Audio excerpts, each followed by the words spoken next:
Hi. When I was 18 years old, I tried to run away and join the military to escape my family. And I failed the physical. And not only did I fail the physical, but the doctor told me the reason why I failed the physical was because of issues I had with my reproductive organs. And in fact, he said, if you even conceive a child, you won't be able to carry it to term. So there went my last ditch attempt to escape my family. And then they put a label on my forehead, damaged goods.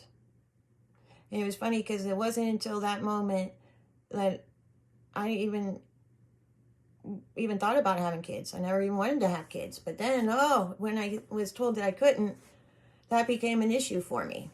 But that's another story. So I have three sons. So obviously God didn't believe what the doctor told me. And they're 5 years apart. In fact, the first two boys are both born in the same month, a week apart. So they're almost exactly 5 years apart. And everybody always makes a comment when I tell them this of, how did you plan that? Why did you plan it like that? And in fact, I spent the last three children thinking I can't have kids. But the real reason I have three children that are born 5 years apart is because every time I tried to leave my ex-husband, I would find out I was pregnant and I would have to stay.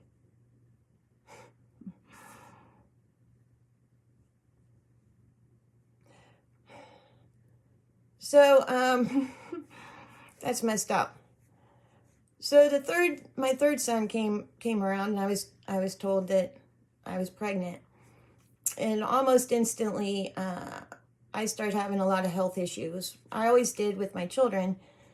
That part, what the doctor told me, was true. But my third, it was rough. It was really rough for me, and so that made the doctors look closer at my baby to make sure he was okay. And they discovered that he only had a 2-strand umbilical cord, which is bad, is real bad, real bad. And so my doctor told me I had to go to a fetal cardiologist. And he said it was a cardiologist that only specialized in babies that had heart defects. So I'm sick, real sick.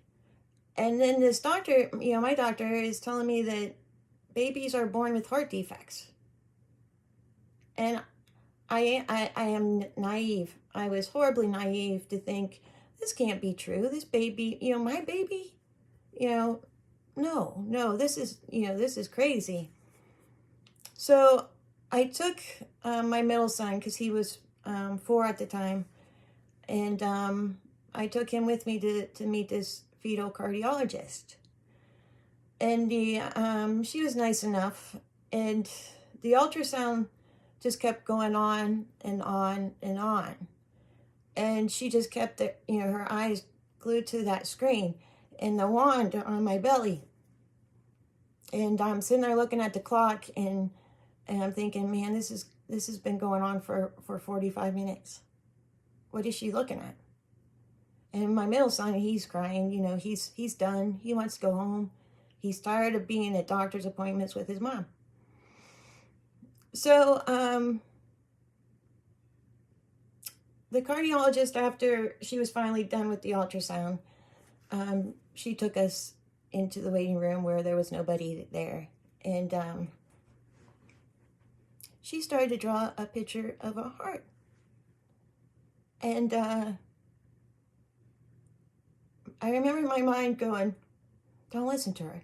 Don't listen to her.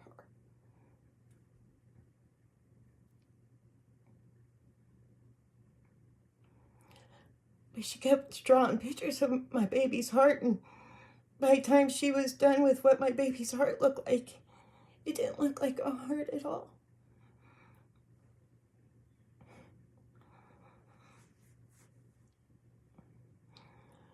but I felt him kicking me. He was just kicking away, and I looked down and my belly's just going crazy. And like my baby's like going, Mama, Mama, don't listen. Look at me. Look at me. Feel me. So, as you can tell, my third son was born really, really sick. Really, really sick. And I hate that he had to go through all he had to go through. But my stories from now on will be how I saw God save us many, many, many times. And you can't really hear Sam's story and not feel God's love. So apparently this is going to be difficult for me to go through. And I was so excited about it because it's a beautiful story. It's a beautiful story of how God keeps us in his hands.